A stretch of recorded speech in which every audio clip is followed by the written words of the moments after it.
This is Diplomat's Archives, Hidden Stories. Diplomat's Archives, Hidden Stories inherits the history of 아리랑TV's diplomacy programs.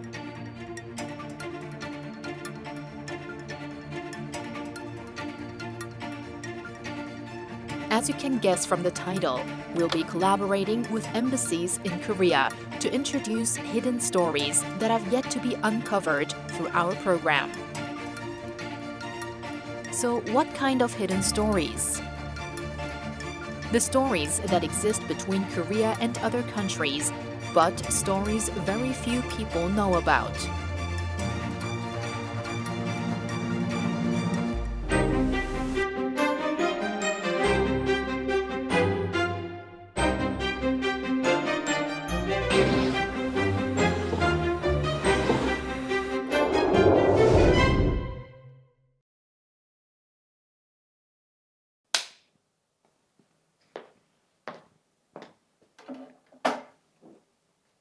Could you tell us about yourself briefly to our viewers? Well, nice to meet you. My name is Claudio Monzon, and I'm the first Cuban ambassador to the Republic of Korea. The first country we are going to meet in our show is Cuba. Cuba is a country located around 13,000 kilometers away from Korea. To Koreans, Cuba has long been an unfamiliar country. As of January 2024, there were only 2 countries among UN member states that South Korea had not established formal diplomatic relations with, and one of them was Cuba. Also, Cuba has maintained close relations with North Korea for a long time, to a point that it is called North Korea's brother country.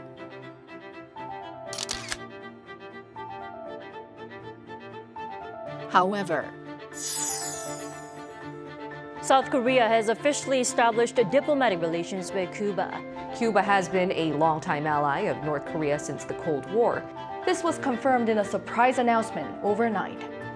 as it was promoted in the utmost secrecy, the establishment of diplomatic relations between Korea and Cuba came as a surprise to many.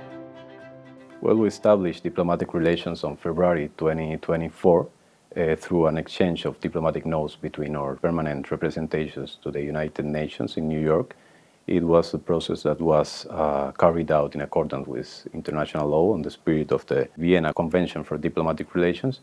It was a transparent process, which is in accordance with the Cuban principles and Cuban foreign policy, which aims to maintain diplomatic relations with every country as long as each other's sovereignty is respected. And with that, Cuba became the 193rd country South Korea established diplomatic ties with. Although it has only been a year since South Korea and Cuba officially established diplomatic relations, the history of exchanges between the two countries goes back much further. On March 1921, there were the first group of immigrants from the peninsula of Korea to Cuba. They entered Cuba, about 300 migrants from the eastern province of Las Tunas. And there is a town, even now, that it's called Korea.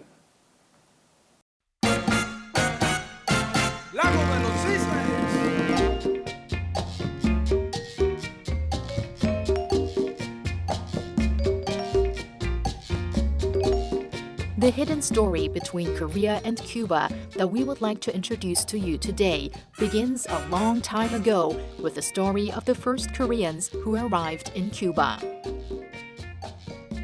However, the Koreans who immigrated to Cuba in 1921 did not go directly to Cuba from the Korean peninsula. Their starting point was the Yucatan in Mexico. Then how did they end up crossing over from Yucatan, Mexico to Cuba? Korean immigration to Cuba is closely related to Korea's official immigration. The first immigration ship carrying 101 Koreans departed Incheon on December 22, 1902, and arrived in Hawaii on January 13, 1903. We spoke to some experts who could tell us more about the early Korean immigrants. She is also one of the writers of the book 100 Years of Korean Immigration to Cuba. 하와이 이민은 1903년에서부터 1905년까지 있었는데요. 한 7천 명 정도가 갔어요. 근데 그 가게 된 계기는 그러니까 한국에 있던 알렌 공사하고 또 선교사들, 미국인 선교사들이 이제 하와이 이민 수요에 의해서 보내고자 하는데 미국인 선교사들이 적극적으로 보내고자 했던 것은 한국 사람들이 그만큼 힘들었다는 거죠.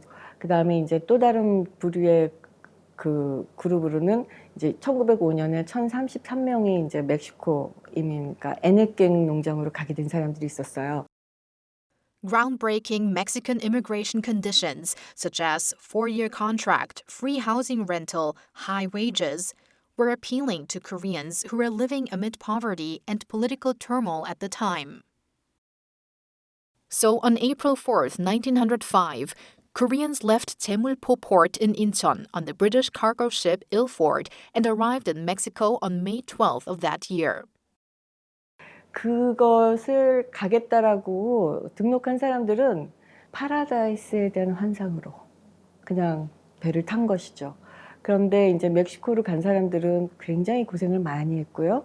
그 사람들이 뭐 이게 소나 말과 같은 그런 대접을 받았다고 그렇게 얘기를 해요. 그리고 그 사람들을 부채 노동자라고 하는데 농장주들이 그 사람들을 받아서 이렇게 생활을 하게 되면 그 사람들이 쓰는 뭐 물품들, 그렇죠? 생필품들 그런 것들을 다 외상으로 주고 나중에 이제 월급을 받으면 그거를 이제 갚는 건데 항상 그 빚에 허덕이는 그런 과정을 이제 그러니까 지냈죠. The miserable appearance of Korean women, wandering the roadside with their children in their arms and on their backs, make them look like livestock, a sight that brings tears to the eyes. One cannot bear to look at the misery of these laborers who are beaten to the point their skin peels off if they do not work properly on the farm. It is truly heartbreaking.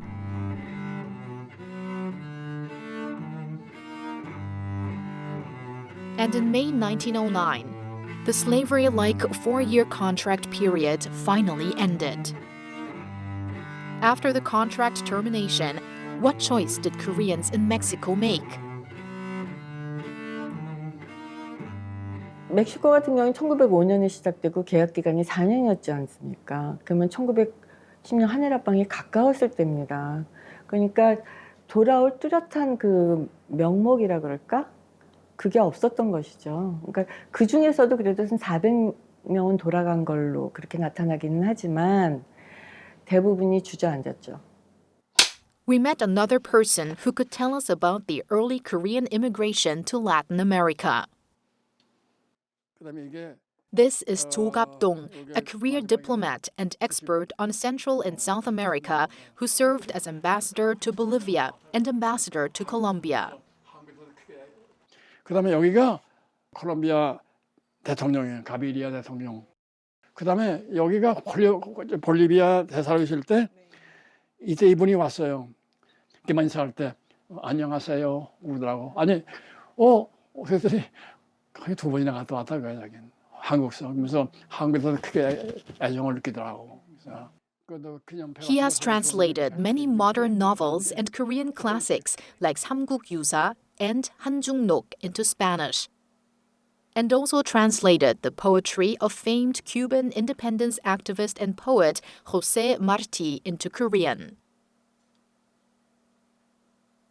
이것이 이제 그 쿠바의 한인들. 그러니까 여기 보게 되면 뭐 되게 설명도 나오는데 이 책을 보게 되게 되면은 결국은 어떻게 쿠바인들이 도착을 했고 또 어떻게 살았는지에 대해서 자세히 설명을 하죠. This book, Koreans in Cuba, which was translated by him, contains detailed information about the history of Koreans in Cuba. 4년 동안 일하는데 돈이 없어. 그러니까는 거기서 제가끔 또 디아스포라, 제가끔 또 퍼져갖고 멕시코에 이것저것 쫙 찾아가서 일거리 찾고 그래요. 그렇게 이제 고민을 하는데 거기서 더군다나 이제 그 한국이 넘어갔다는 소문을 들리고. 1 year after the contract with the Mexican farm ended in 1909, the Korea-Japan Annexation Treaty was forcibly concluded between the Korean Empire and Japan in 1910, and the Korean Empire became a Japanese colony.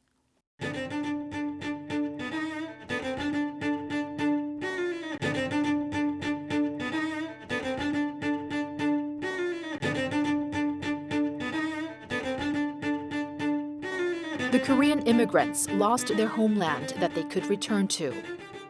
Still, some wanted to return home, some stayed in Mexico, and some of them immigrated again to Cuba.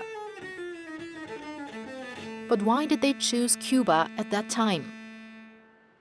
도대체 살 길이 없는데 거기서 배란간에 쿠바로 가라 그런 얘기가 나와. 왜 쿠바냐? 쿠바가 독립을 이제 했고 독립을 했는데 미국이 뭐냐 대량 투자를 하는 겁니다. 어떻게 그래서 투자를 해서 거기서 이제 주로 나온 것이 사탕수수. 사탕수수가 그때 제2차 전쟁 때 모든 설탕은 쿠바 설탕이에요. 쿠바가 그렇게 풍요롭고 이거는 완전히 에덴 농산이라고 그래서 거기 가게 되면 일하는 사람들도 넥타이 메고 이런다고 그랬다고. 그 정도로 아주 그 호화판이었다고.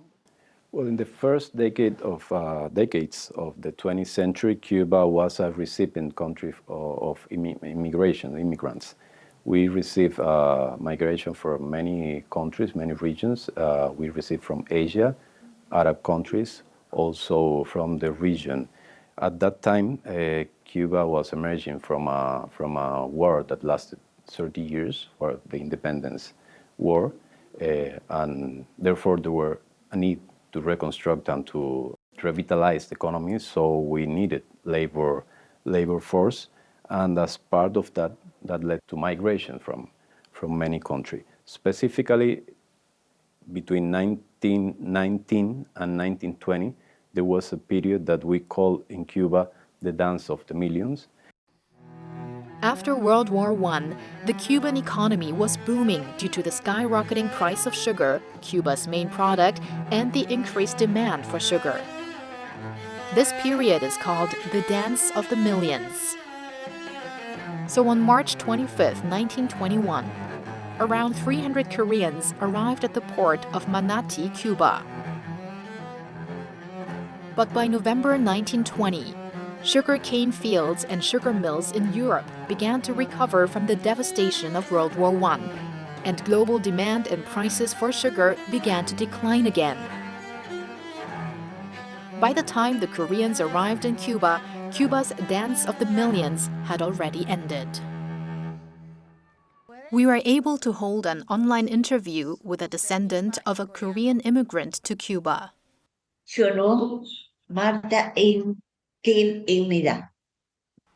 Marta Lim Kim is also the author of Koreans in Cuba. Yo soy Marta Lim Kim y soy una de las hijas de Cheon. Yo soy la sexta de la familia de los 9 hermanos. Nací en 1938. Marta Lim Kim's father, Taek, immigrated to Mexico with his mother in 1905 and then moved again to Cuba in 1921. Cuando los coreanos llegaron a Cuba, Cuba se encontraba en una profunda crisis económica. Y cuando llegaron a Cuba no encontraron trabajo, no fueron contratados por la compañía. Y como en Matanzas, en la ciudad de Matanzas, había fábricas de nequén, que era el trabajo que ellos habían aprendido a hacer en México, se dirigieron a Matanzas para buscar trabajo en las fábricas de nequén. Pero allí no hubo trabajo tampoco para todos, solamente un grupo de ellos.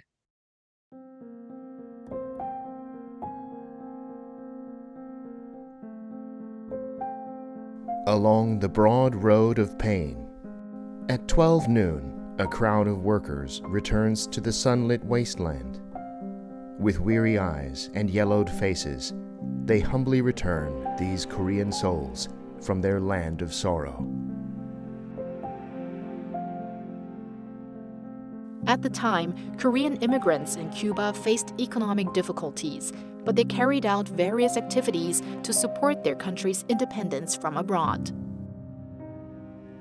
Mi papá, Incheon Taek, llegó a Cuba con 18 años y en el mismo año se creó la Asociación Nacional Coreana y él fue uno de los más jóvenes, pero que fueron fundadores de la Asociación Nacional. Inmediatamente él empezó a ocupar cargos de dirección. Primero fue secretario general de la asociación y después ocupó diferentes cargos. The Korean National Association was an organization for Korea's independence movement in the Americas, formed in 1910 by Koreans in the Americas. 미국에 그 이주한 사람들이 본토로 들어간 사람들이 있어요. 그러니까 유학 비자를 받아서 들어간 사람이 있는데 그 사람들이 이제 결국은 미국의 독립운동을 이끈 지도자들이 되었죠. 그래서 도산 안창호 선생님도 있었고 가장 대표적인 독립운동 단체는 대한민국민회. 1910년에 만들어진 대한민국민회고 대한민국민회가 상해 임시정부가 세워지기 전까지 1919년 전까지 실질적으로 본부의 역할, 한국 정부의 역할을 했다고 볼 수 있어요. On June 14th, 1921, about 60 Koreans founded the Korean National Association in Cuba in Matanzas. Later, 3 local chapters of the Korean National Association were organized, including Manati, where Koreans first entered Cuba, and Havana, the capital city. 우리가 1919년 3.1운동 이후에 상해에 그 명명정부 세웠지 않습니까? 거기다가 돈을 보내야겠다. 그러니까 국민회를 통해서 자기들을 보내야겠다. 그래서 자기들이 없는 돈에서 다 모아가지고 그 모아가지고서 3번에 걸쳐서 1,800 몇백 불을 보냈어.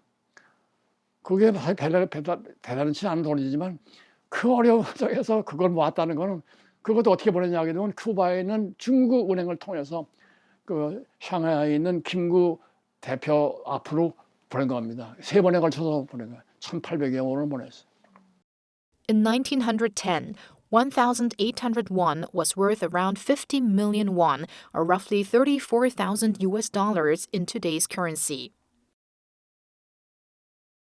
In Baekbom Ilji, or Diary of Kim-gu, the leader of Korea's provisional government, we can also find a reference stating that all of them, including Im Cheon-taek and Park Chang-un in Cuba, supported the provisional government.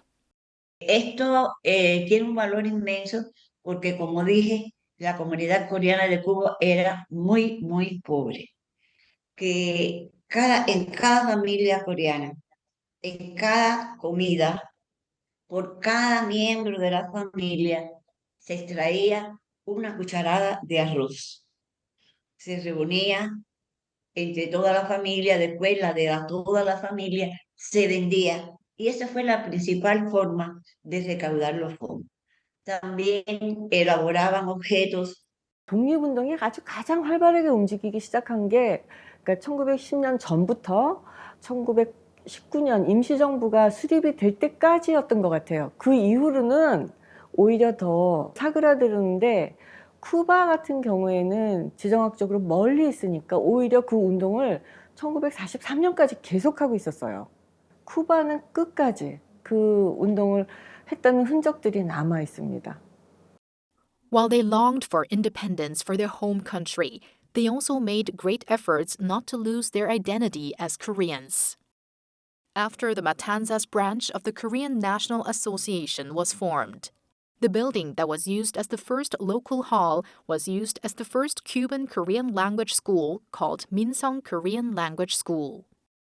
With the support of the American National Association and the efforts of Koreans, it grew into a systematic Korean language school. But in 1943, due to economic difficulties, Monzon Korean Language School had to close down.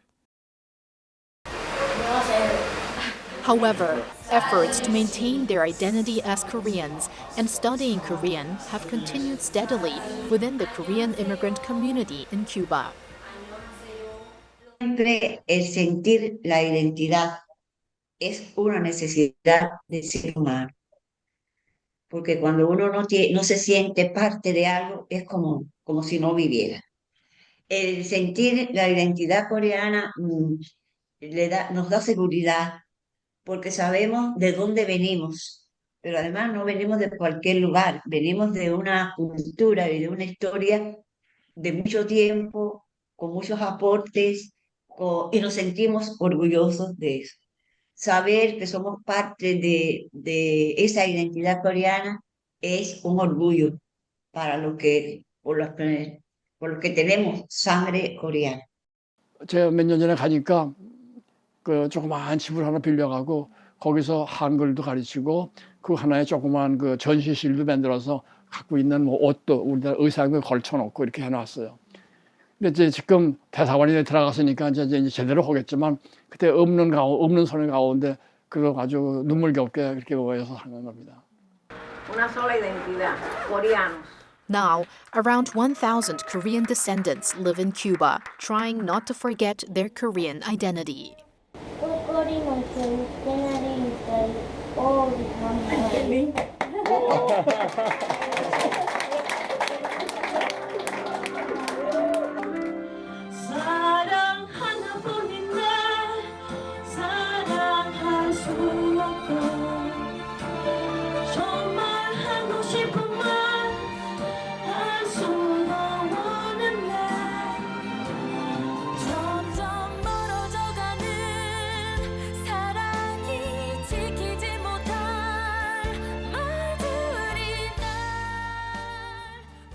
Today, we visited a university in Seoul.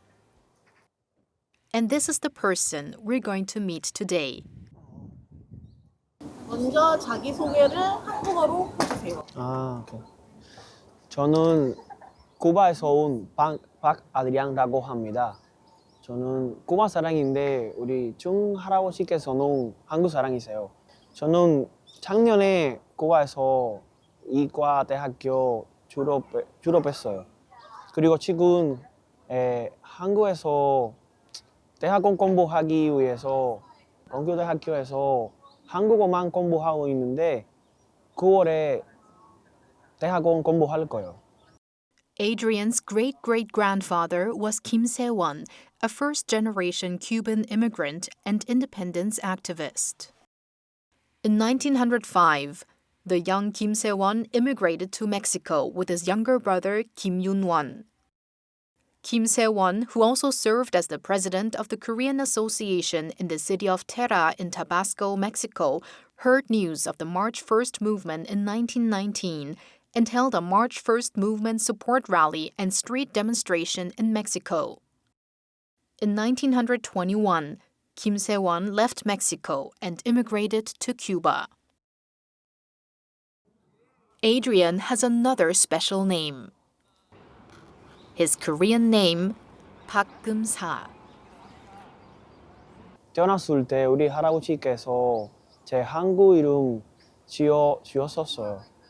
Cum es en Hancha oro, gold, oro, y Sa en Hancha es antiguamente la tradición antigua coreana. Cuando el bebé cumplía un año le hacían una fiesta de cumpleaños tradicional y había una ceremonia muy famosa que era seleccionar objetos. Recuerdo la explicación. Mi abuelo se enfocó se enfocaba el 실 오래오래 도난 살가. 그래서 es el verdadero significado como kumsa es gold way, gold life. Adrian is still learning Korean, so he is studying hard at this language institute. These students are studying Korean just like Adrian at this language institute. 공부했어? 조금. 아니면 아직 거의. 거의 다 했어. 자, 다 썼으면 볼까요? The class has begun. It's impressive to see him taking the class so seriously.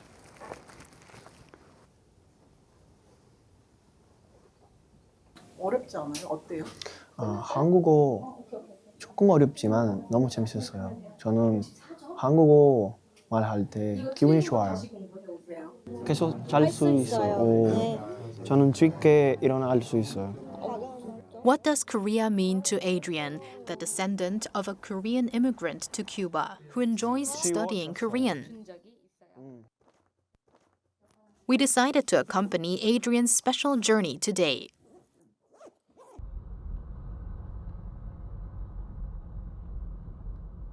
지금 이민사 박물관 가고 있어요.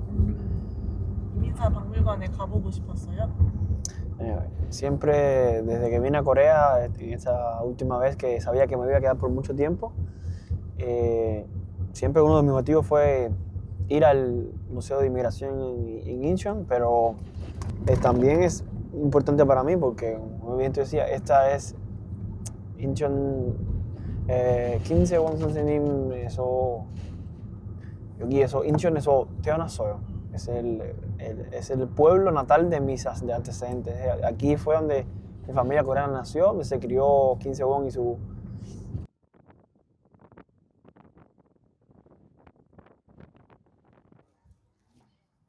The museum, which opened in 2003 to commemorate the 100th anniversary of Korean immigration to the Americas, is the first immigration history museum in Korea.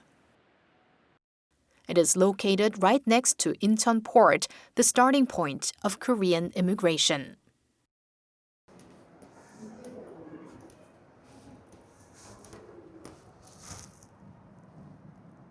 왜 멕시코 가셨는지 들었어요? 들었는데 en español es como que fueron presionados a salir de Corea por el producto a las presiones. Como ellos tenían poderes militares en aquellos tiempos. Adrian's great-great-grandfather, Kim Se-won, held a high position among Emperor Gojong's guards when he was in Korea. A los japoneses, a las personas que tenían alto rango en la milicia, los tenían chantajeados, los obligaron a prácticamente ahora o irse de Corea o vivir en un infierno. Kim Se-won continued the independence movement in Cuba.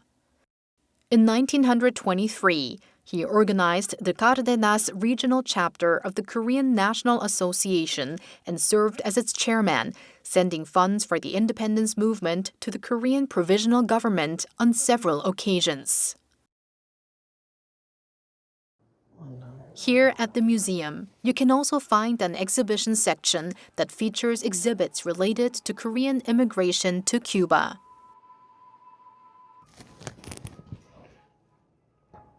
헤로니모 링이에요.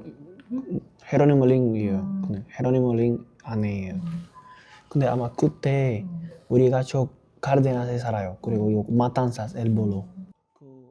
In the photographs displayed here, Adrian looks for familiar faces one by one.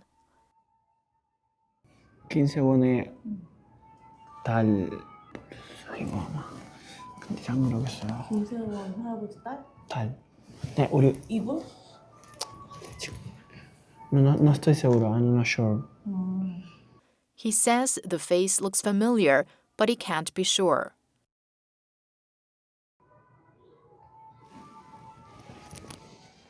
As Adrian looked around, many thoughts seemed to cross his mind. Aquí sí se me parece mucho, realmente. Adrian spots someone who resembles his great-great-grandfather in one of the photographs displayed at the museum. He compares it to a known photo of his great-great-grandfather. Para mí sí lo es. Esta persona.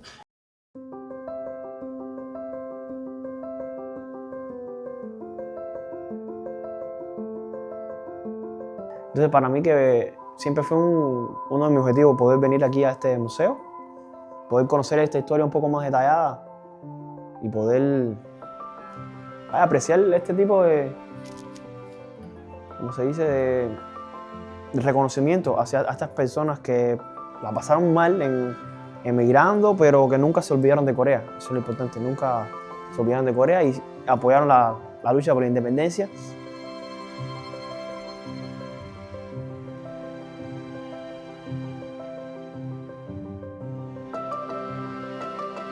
Yo, después de de criarme vinculado a la cultura coreana, de criarme vinculado a la Asociación de Coreanos Descendientes, escuchando historias de 15 Won, de los otros patriotas, de los otros héroes. Yo me he sentido como que se ha transmitido ese sentimiento de sentir a Corea como si fuera parte de uno mismo de generación en generación. Por eso he sentido que yo todavía siento como también el mismo interés, no el mismo por supuesto porque yo no nací aquí, pero un interés por Corea, un sentimiento especial donde vamos a formarnos en nuestro futuro. Entonces esa generación de cuarta, tercera generación que está en Cuba y la que estamos aquí en Corea, estamos todavía, no todos, pero la mayoría todavía conservamos esa identidad coreana. Aunque no luzcamos como coreanos porque ya somos ya cuarta, tercera generación, ya no lucimos tan coreanos, pero en el fondo, en el alma, sí todavía lo sentimos. The hidden story between Korea and Cuba was about Korean immigrants who went to Cuba in the early 20th century. Over 100 years ago, there were Koreans who migrated all the way to distant Cuba. They made great efforts for Korea's independence, and to this day, their descendants remain there. Well, the contribution of different migrants to Cuban culture and history is widely recognized, and that's the case for the migrants from the peninsula of Korea too. Official interaction between our countries were naturally limited due to the fact that we didn't have diplomatic relations. I do believe, of course, that people-to-people exchanges are important in international relations, as they are a way to know the different realities. Cuba, once thought of as a faraway country. Through these hidden stories and the establishment of diplomatic relations between South Korea and Cuba last year, we hope the ties between the two countries will continue to grow stronger.